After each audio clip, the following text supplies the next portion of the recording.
প্রত্যেকটা আলোচক যারাই কথা বলেছে তাদের প্রত্যেকটা সঠিক কথা অনুযায়ী আল্লাহ আমাদের সবাইকে আমল করার তৌফিক দান করুন। সকলে পড়ে আমিন। তো মাশাআল্লাহ, আমি এবার একটু রিল্যাক্স মুডে আসতে পারছি। আমি যা দেখতে পাচ্ছি ডানে বামে audience, maximum of them they are young. যুবক দিয়ে আজকের মাহফিলটা কানায় কানায় ভরপুর হয়ে গিয়েছে। And seriously, to be honest with you, I feel so proud of it. আমার মনটা ভালো হয় তখন যখন দেখি আমার মাহফিলের চতুর্কোণায় যুবক ভাই দ্বারা ভরপুর হয়ে গিয়েছে। এরাই হচ্ছে আগামীর উজ্জ্বল ভবিষ্যৎ। এরা ঠিক, বাংলাদেশ ঠিক। এরা ঠিক থাকলে দেশের মাটিতে দুর্নীতি থাকবে না, সুদ থাকবে না, চাঁদাবাজি থাকবে না। আমি প্রত্যেকটা যুবকের জন্য দোয়া করি, আল্লাহ প্রত্যেকটা যুবককে অমরের মতো ইসলামের সৈনিক হিসেবে কবুল করুন। সকলেই পড়া আমিন।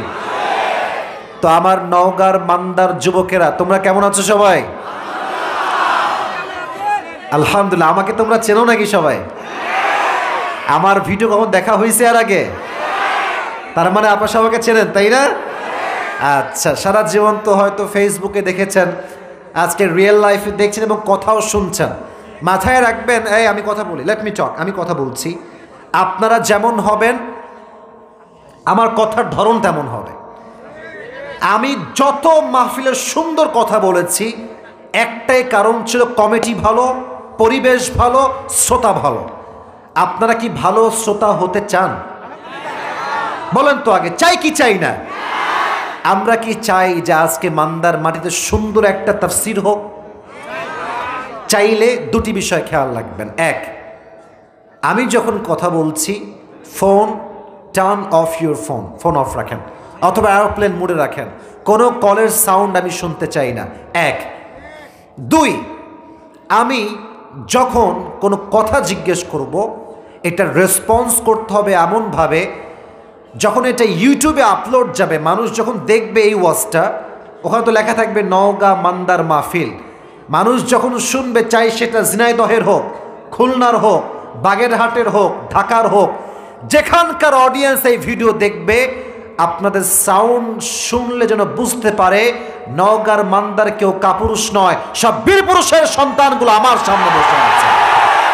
এই সাউন্ড দিয়ে আমার কথা শুনতে হবে। রাজি আছেন তো ইনশাআল্লাহ? নিয়তটা সহি করেন যে আসিফ হুজুর আজকে প্রথম এই মাটিতে এসেছে, আমরা কথাগুলো শুনবো শো অফের জন্য নয়, ঠিক বেঠিকের জন্য নয়, আমরা প্রত্যেকটা শব্দ শুনবো জীবনটা পরিবর্তন করবার জন্য।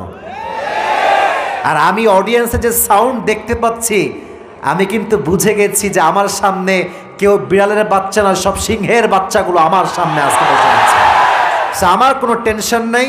আমি 3টে তাকবীর দিতে চাই, মনোমাইন্ড ফ্রেশ করতে চাই, তারপরে আমার নির্দিষ্ট আয়াত থেকে আমি কথা বলা শুরু করতে চাই।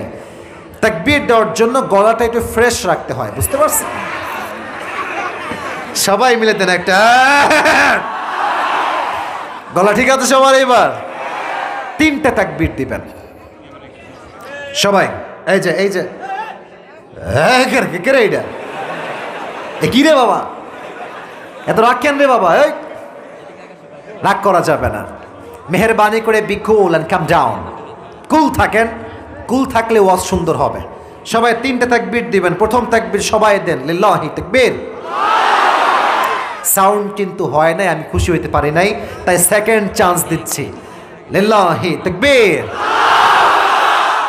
মাশাআল্লাহ, শেষ ভালো যার সব ভালো তার। This is the last chance. Youngsters, be active. এবার দাও সবাই মিলে লিল্লাহি তাকবীর। ওরে আল্লাহ, বিশাল সাউন্ড। এবার আমার সাথে হাত তুলে স্লোগান দিবেন, আল কোরআনের আলো, আল হাদিসের আলো,